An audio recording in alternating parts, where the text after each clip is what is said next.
Hey guys, welcome to a brand new video. In this one, I'm going to be creating a neon glow effect using Boxy SVG. This is usually done in Photoshop and GIMP or some of these other photo editors, but I decided to go with Boxy SVG because I quite like the results and it's very simple and easy to use.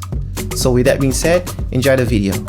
Also, if you haven't subscribed to the channel and you would like to see more videos like this, please don't forget to subscribe, hit the notification button so you'll be notified every single time I post a new video, and that way I know that you like the type of content that I create. With that being said, enjoy the video.